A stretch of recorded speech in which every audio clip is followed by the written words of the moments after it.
Pasal 20, Hizkia sakit dan disembuhkan. Pada hari-hari itu Hizkia jatuh sakit dan hampir mati. Lalu datanglah Nabi Yesaya bin Amos dan berkata kepadanya, "Beginilah firman Tuhan, sampaikanlah pesan terakhir kepada keluargamu, sebab engkau akan mati, tidak akan sembuh lagi." Lalu Hizkia memalingkan mukanya ke arah dinding dan ia berdoa kepada Tuhan, "Ah Tuhan, ingatlah kiranya bahwa aku telah hidup di hadapan-Mu dengan setia dan dengan tulus hati, dan bahwa aku telah melakukan apa yang baik di mata-Mu." Kemudian menangislah Hizkia dengan sangat, tetapi Yesaya belum lagi keluar dari pelataran tengah. Tiba-tiba datanglah firman Tuhan kepadanya, "Baliklah dan katakanlah kepada Hizkia, raja umatku, beginilah firman Tuhan Allah Daud, bapa leluhurmu, telah kudengar doamu dan telah kulihat air matamu. Sesungguhnya aku akan menyembuhkan engkau. Pada hari yang ketiga engkau akan pergi ke rumah Tuhan.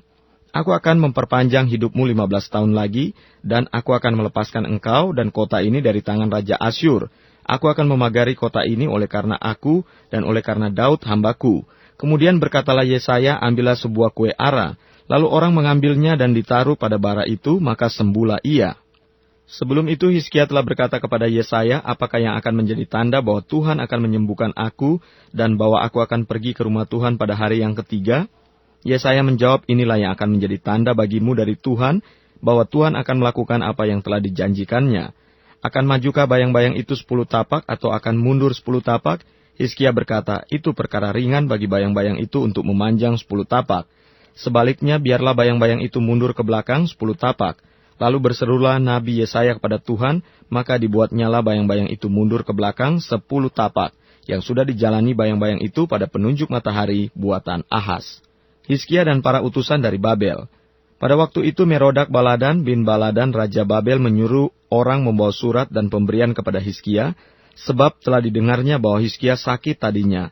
Hizkia bersukacita atas kedatangan mereka, lalu diperlihatkannya kepada mereka segenap gedung harta bendanya, emas dan perak, rempah-rempah, dan minyak yang berharga, gedung persenjataannya dan segala yang terdapat dalam perbendaharaannya.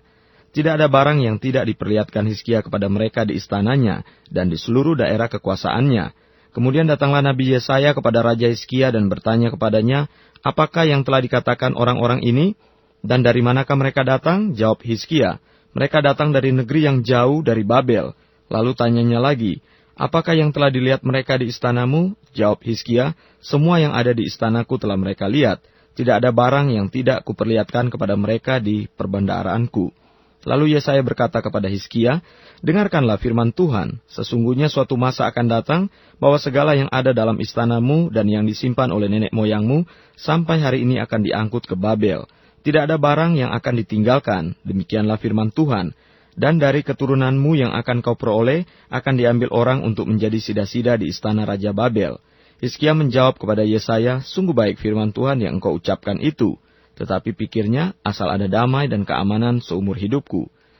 Selebihnya dari riwayat Hizkia, segala kepahlawanannya dan bagaimana ia membuat kolam dan saluran air dan mengalirkan air ke dalam kota, bukankah semuanya itu tertulis dalam kitab sejarah Raja-Raja Yehuda?